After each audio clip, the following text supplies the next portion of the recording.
Good evening. So, welcome to our October Brooklyn Borough Board meeting. For those of you who may not know me, I am Ingrid P. Lewis Martin, Deputy Brooklyn Borough President. So, on behalf of Brooklyn Borough President Eric L. Adams, I welcome you. Anna, hi.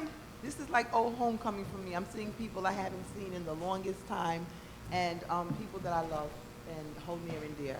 I'm especially honored tonight because we have one of my favorite council members with us, Council Member Chaim Deutsch. So I want to thank you for joining us this evening. And he has his team with him. So part of my team, part of the Borough President's team that's also joining me is one of our newest members, Hercules Reed. He's one of my assistants, so he will be here with me this evening at the table to take the roll call. Savannah and Michelle are at the table, and we're going to begin our meeting, okay? So tonight's first agenda item is a presentation by the MTA New York City Transit on the Brooklyn Bus Network design. And I will say that a week ago we had a very wonderful presentation by the team that's here today, headed by Mr. Inglesby. Did I say your name right? Inglesby. So he's heading the team today, but actually Mr. Byford was here and they did a wonderful presentation. So we're excited about them sharing with you this evening. So I won't take any attendance until more people come in. So we'll just start with our presenter. Mr. Inglesby, do you want to come forward and start? Thank you.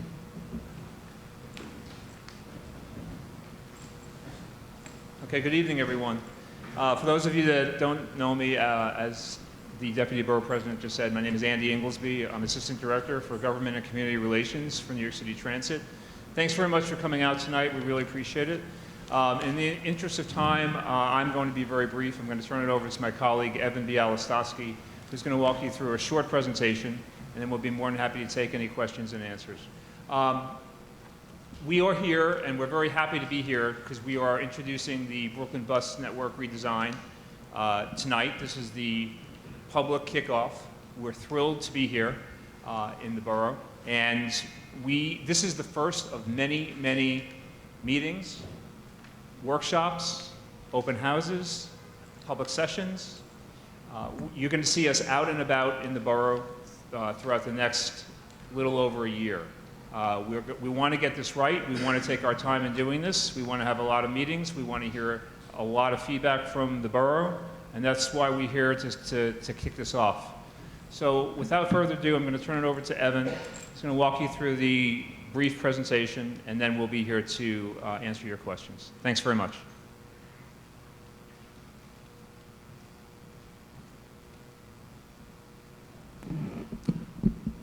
Thank you, Andy. I'm Evan Bialystowski, Project Manager of the Brooklyn Bus Network Redesign at New York City Transit. Thanks very much for the opportunity to speak with you tonight. So last year, our new president, Andy Byford, our New York City Transit, introduced the Fast Forward plan, a plan to bring New York City Transit into the 21st century. And the priorities of this plan are to transform the subway, to reimagine the bus network, to accelerate accessibility, and to engage and empower employees like myself through the foundations of agility and accountability, safety, security, and resilience, and focusing especially on customer service and communication. So I'm here tonight to speak to one of the main components of the second bullet point, reimagining the bus network. So this is actually the fourth borough we are embarking on this project in. We started with a proof of concept project with Staten Island Express buses, which launched, the new network launched last August of 2018. We are currently working in the Bronx, wrapping up our final plan of the new network, which will be released later this month.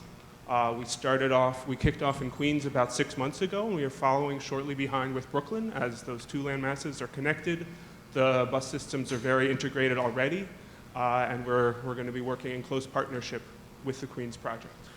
So what does this entail? What are we doing here in Brooklyn? So we are taking a holistic blank slate approach, looking at Brooklyn from a fresh perspective. We are erasing the map, pretending there are no bus routes on it at all, and redrawing the network. This will involve a full assessment of local SBS and express bus service in the borough, looking at current travel trends, the current demographics of the borough, how things are changed, how we project the borough to change in the near future, and seeing how the bus system matches what's going on in Brooklyn today. We'll be looking very closely at bus performance in the borough, what streets are working for buses, where are buses particularly challenged by traffic congestion, seeing how we can redraw the network to speed up trips in Brooklyn. And of course, this last part especially will require close collaboration with New York City Department of Transportation on bus priority measures to speed up buses, and they're here with us tonight. We're excited to work with them on this project. So why are we doing this? So the Brooklyn bus network has not changed substantially in many, many decades. Many routes still follow the old trolley routes that were developed over 100 years ago. The Gates Avenue bus, for instance, the B-52, makes a jog up to Green Avenue before it hits Fulton Street. Why does it do that? Because the streetcar did that. Does that make sense in 2019? Maybe yes, maybe no. That's the type of thing we're going to be looking at. As our customers' needs change, we must change with them. There are new modes of getting around Brooklyn and around the city. Uber, Lyft, City Bike, scooters, who knows what is coming down the pike. We need to keep the bus as an attractive option for our customers and for Brooklyn as a whole. And Brooklyn is changing. There's been growth in all sectors, residential, commercial, institutional. Downtown Brooklyn is booming, but jobs are becoming more decentralized. More job growth is faster outside of downtown Brooklyn than it is downtown. And we need to check that our bus system is getting people to their jobs, to their employments, entertainment options in a way that matches the needs of 2019 and beyond. So taking a quick peek at Brooklyn bus network as it stands today, there are currently 63 local bus routes that average about 640,000 customers on your typical weekday. 9 express bus routes beyond the outer reaches of the subway, generally, that average about 9,000 customers. But we've seen ridership declines pretty significant in Brooklyn and citywide in the last few years. Local bus ridership is down 14% since 2016. Thank you, Andy. Now I can see. Express bus ridership is down 10% in the last 3 years. And this, at least part of this relates to the fact that bus speeds are continuing to decline. It's 3% slower in the last 3 years. Now it's 7.7 miles per hour. We can do better. We can speed up the buses and make it a better option for Brooklyn residents. So how do we go through this process? How do we go through redesigning the Brooklyn bus network? As emphasized by President Byford in the Fast Forward Plan, all of our recommendations will focus on improving the customer experience. Particularly, we'll be giving attention to expanding bus priority in collaboration with City DOT, providing high-frequency, high-capacity bus service on major corridors, improving bus stop spacing to speed up customers' commute time. For every additional bus stop on a route, every customer on that bus who is already on that bus needs to slow to 0 miles per hour. Is that worth it? We need to check. Modifying bus routes that are low performing and circuitous. Every additional turn a bus route makes, we need to wait for that traffic light, wait to safely make that turn. Is that turn worth it? Reducing route redundancy and subway competition. So many of Brooklyn's bus routes come here to downtown Brooklyn, but so does so much of the subway. Does that make sense? Again, I don't have any answers today. We have no plan in mind coming into this project. We are here to listen to the community, to you all, but these are the types of topics we will be looking at. And improving off-peak service frequency and coverage. We know the workforce is moving away from the 9 to 5 shifts that were so common in the past. How can we get late night workers to their shifts better, as an example?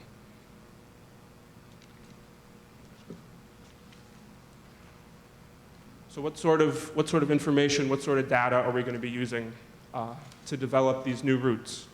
We have plenty of big data in 2019 that we didn't have access to just a few years ago. MetroCard data, bus time data, where GPS feeds every 30 seconds. We track every bus. So through that data, we can check the speed of every single street we operate on. Again, which streets work for our buses, which streets don't, what can we change to make things better? We'll be working with other agencies such as City DOT, Department of City Planning, the Taxi Commission to get other data on Brooklynites and Brooklyn travel patterns to better understand how the borough moves and what can be done better. But of course, big data isn't everything. We're going to get out there and look at what's going on. Get out to bus transfer points, busy bus routes, ride the bus, speak to customers. We are launching our first survey of customers for this project tonight, which I'll speak to in a moment. But as Andy said, we'll be having plenty of meetings, plenty of opportunity for feedback, for comments, for your input.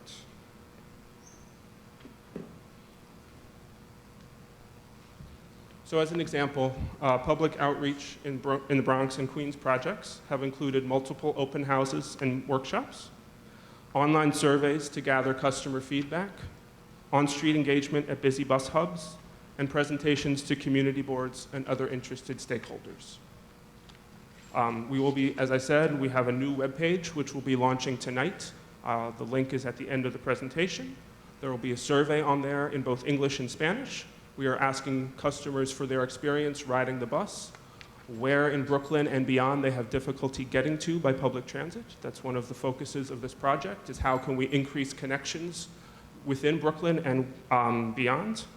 And we will be out at 10 of the busiest bus stops in Brooklyn the rest of this month, speaking to customers, getting the word out about the project. We'll be out there with iPads so customers can just take the survey right there and then. And we will be gearing up for our first round of open houses beginning in late October. So this, if you can see up on the screen or maybe in the handout in front of you, is the timeline of the project. We are here in the fourth quarter of 2019, the first row, announcing the project. We will be doing plenty of outreach this fall. Next, the first quarter of 2020, we will be releasing our existing conditions report. So a summary of how buses in Brooklyn are working today, where they're working, where they're not, how demographics have changed, what are the key destinations we need to serve, what are the new destinations we want to serve better, sort of a summary background information that will feed into our new network.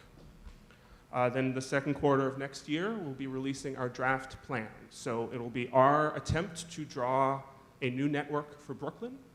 I'm 100% positive we will not get it perfectly right, but that's why it's a draft. We're going to do our best, obviously, but there will be many opportunities for feedback, for input after that, and we will incorporate all of your comments as best we can into the final plan, which will be released in the fourth quarter of next year. So this whole process will take about a year.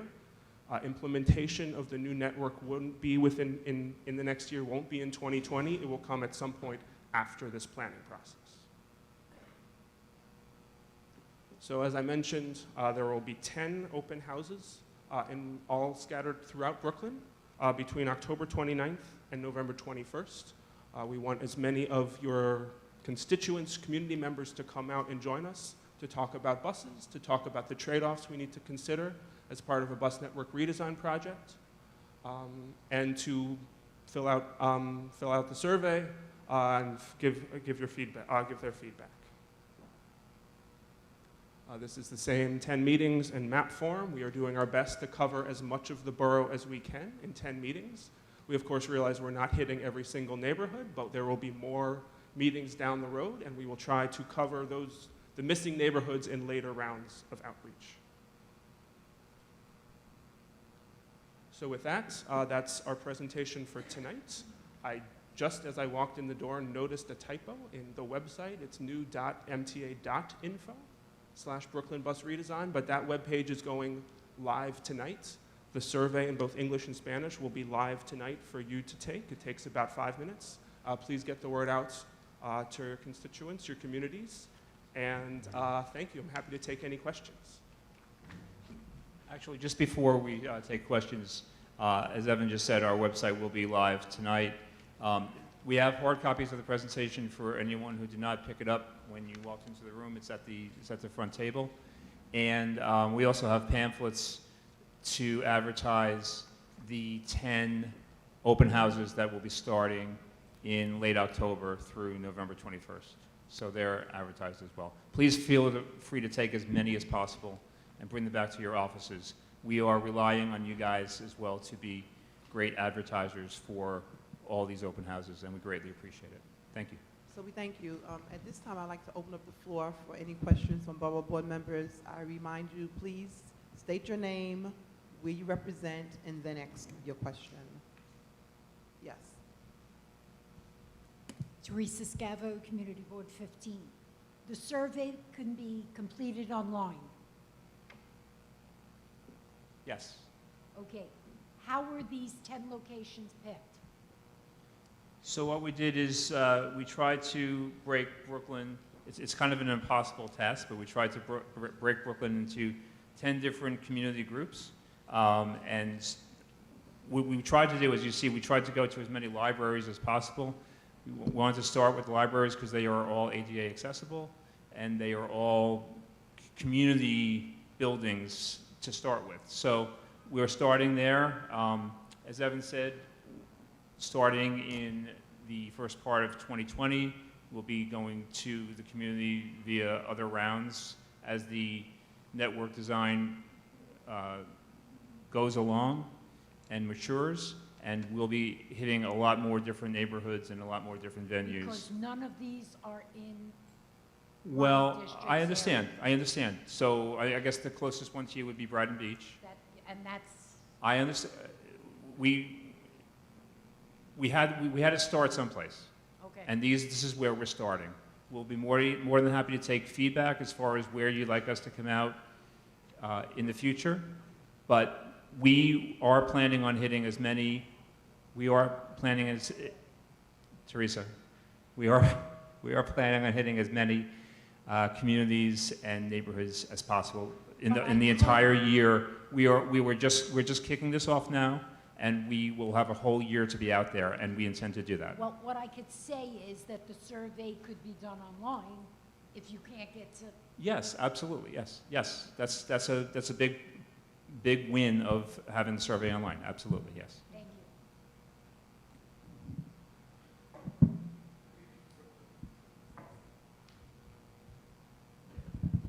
Good evening, Fred Baptiste, Community Board 9.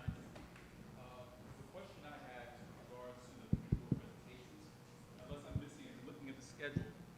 And looking at the schedule, there is not actually a community board presentation until Q4, and that's only when we're doing the final plan. Is that accurate? We'll be out and about to community boards throughout the entire. So we can talk more about that. Absolutely. Okay, and we Yeah. can, is it possible to schedule with you as well? Yeah, absolutely. We'll be more than happy to schedule community board meetings throughout the entire process, and we'll be getting back to the individual community boards as far as when we're looking to do it. But yes, absolutely, we'll be out there. Thank you. Yep. Hi, good evening. Janice Morgan, CB16. Good evening. Is the survey being advertised on the link kiosks that are throughout Brooklyn?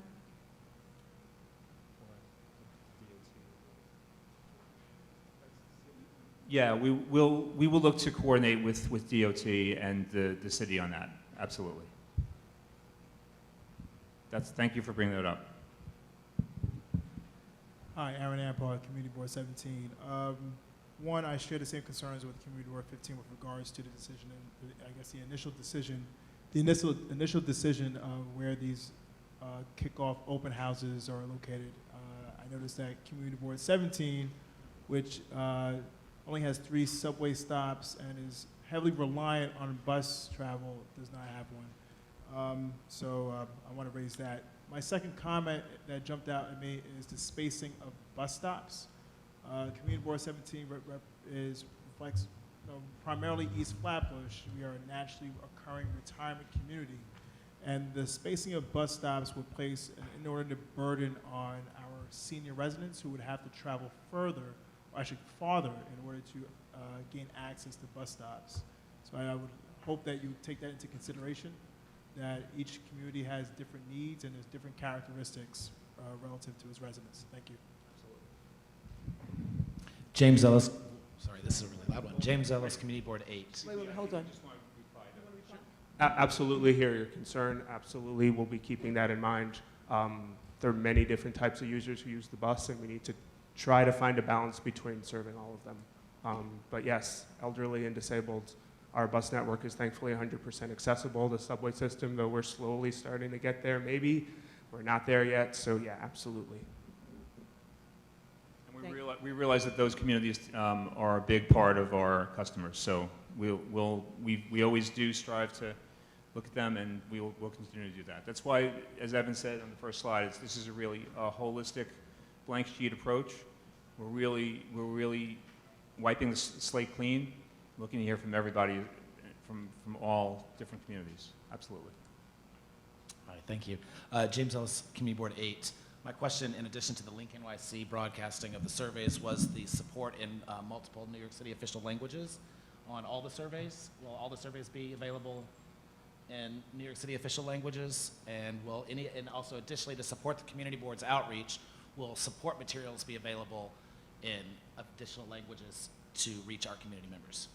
Right. So right now, the pamphlet in front of you is English and Spanish, but we are working on getting our website and other materials available in the other languages: Russian, Chinese, Arabic, Polish, Haitian Creole, etc. Yes, absolutely. Hi, Janice Morgan, CB16. Will there be limits to changes to bus routes while this study is being conducted? If you all are studying the bus lines to determine a more feasible way to get people around the borough, will you be limiting the amount of changes in the interim to existing bus routes? So I think what you might be alluding to is the occasional, every quarter we do changes based on ridership that we've seen. So those are normal quarterly changes that we will look into to see as far as if we're going to be limiting them during the redesign. But I can tell you that that we're doing the Queens redesign right now and the Bronx redesign, and we still are doing occasional changes to the routes in those boroughs. Right. Those are ridership-driven quarterly changes that we do on a regular basis. But as far as the overall holistic changes for the network redesign, that's all going to be incorporated in this study that we're kicking off today.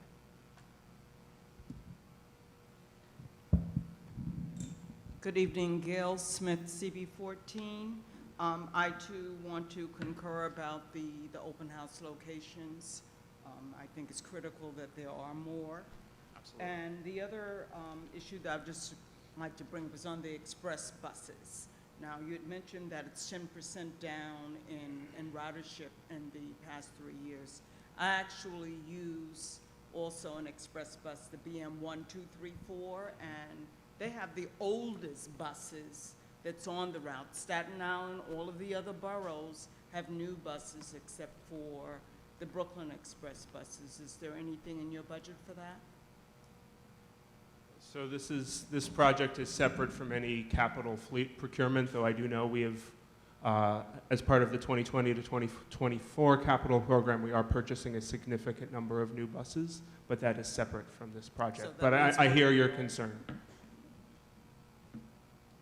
And we'll keep the community boards updated on the progress of that. Absolutely. Do we have any other questions at this time? Yes, please state your name and your board.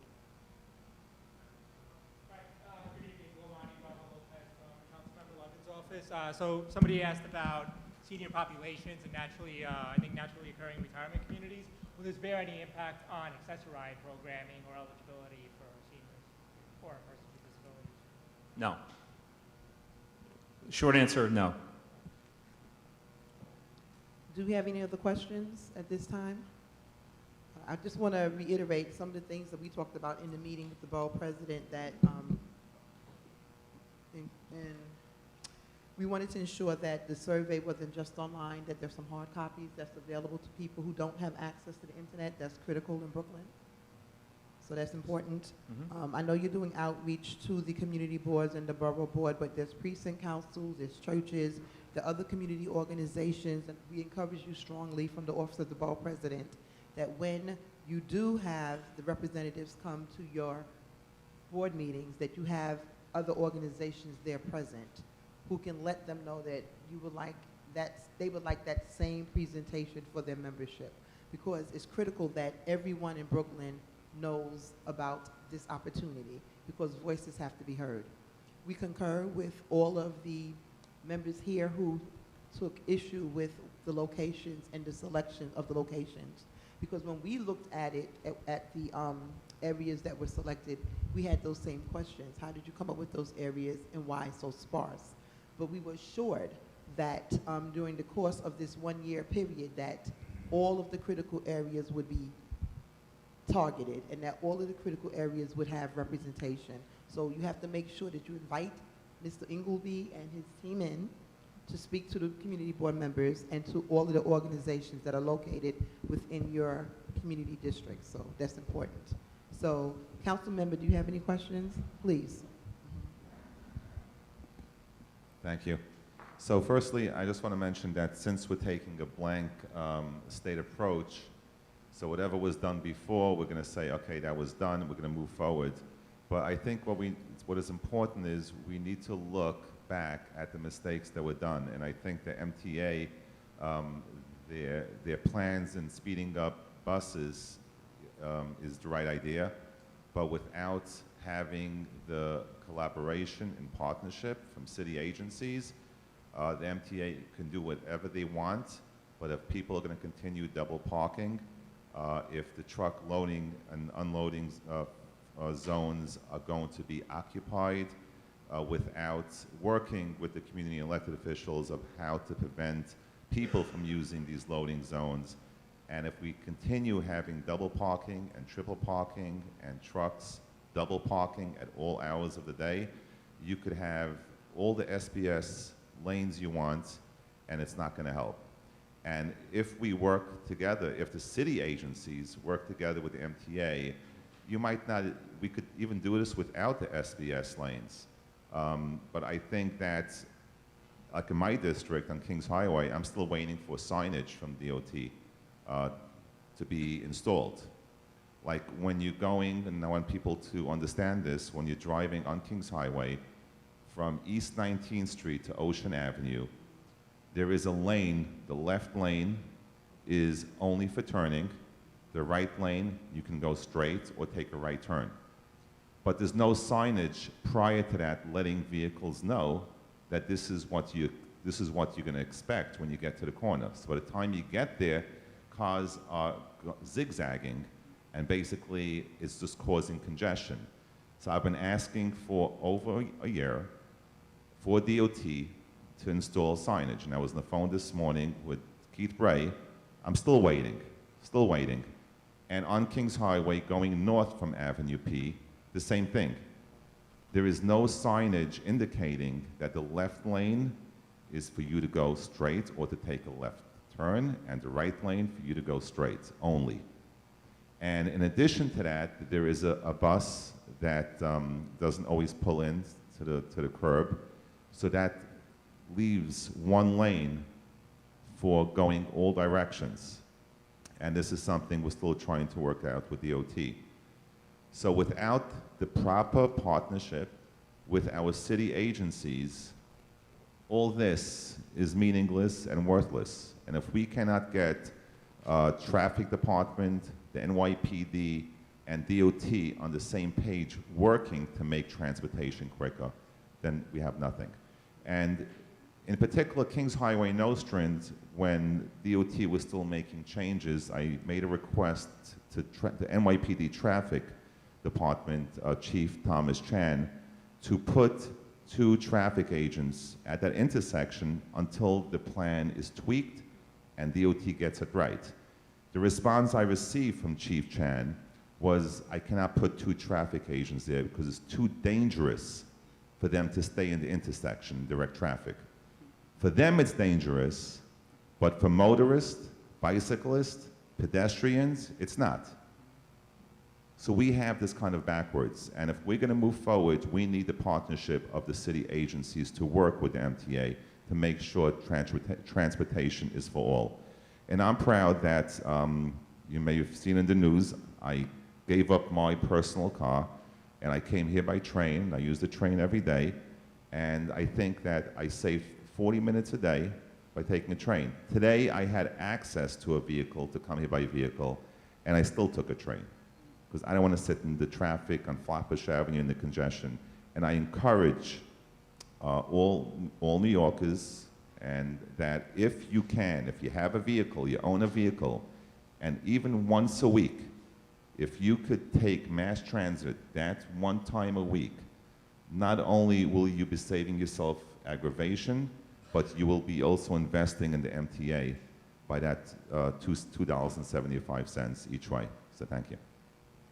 Chaim, thanks for the free advertising. I appreciate that. Yes, we hear you. Send me the bill.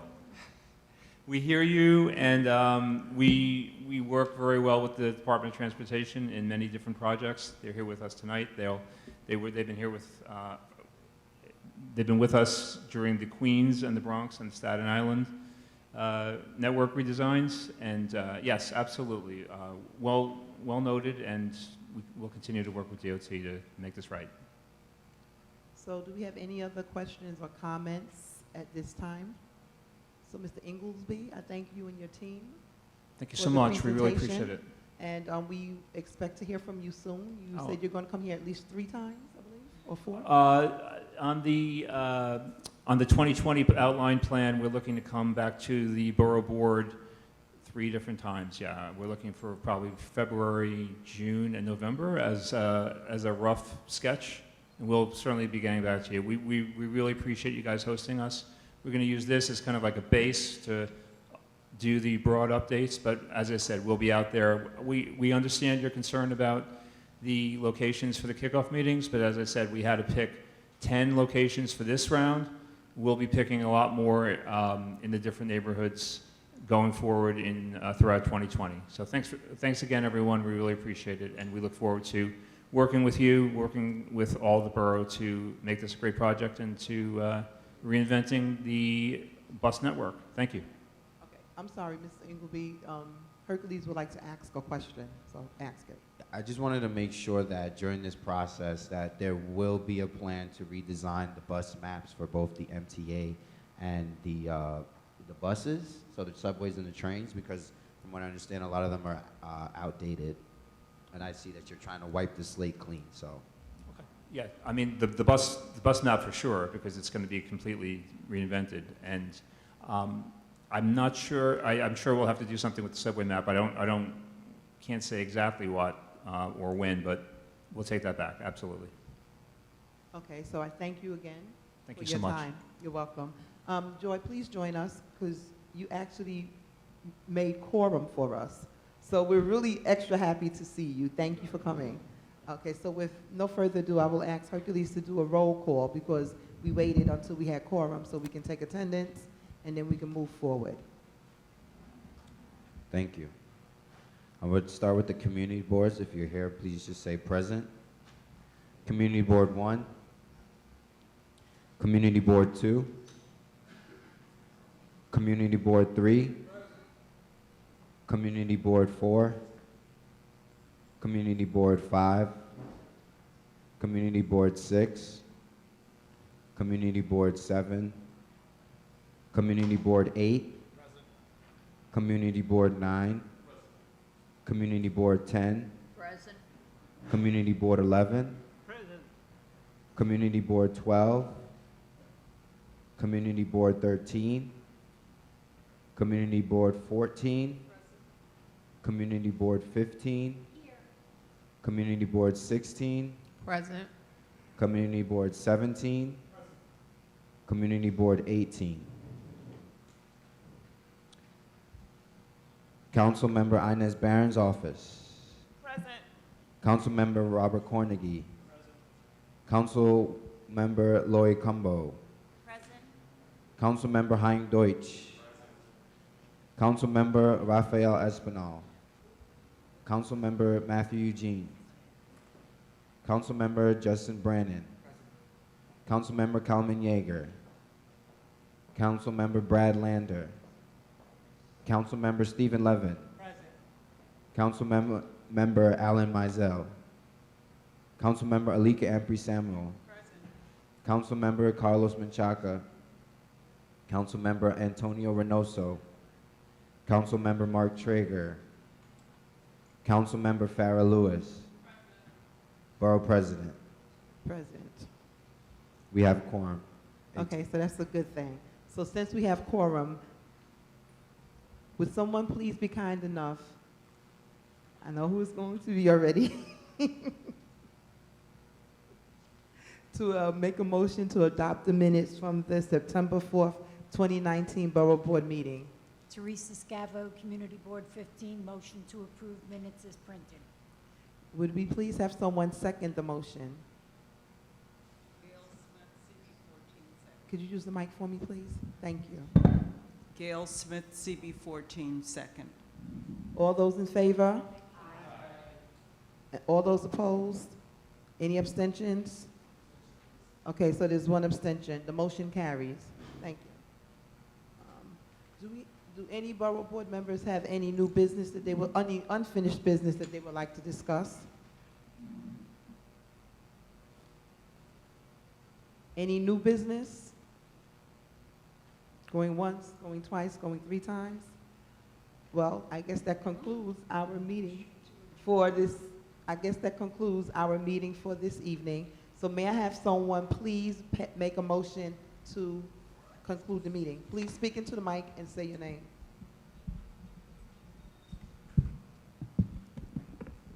Man White, Community Board 11. Move that we adjourn. Thank you. May I have someone please second? Teresa Scavo, Community Board 15, second the motion to adjourn. Thank you. So, all those in favor? Opposed? Abstentions? You want to stay? We have one abstention. So, meeting's adjourned. Thank you. Thank you. Whew.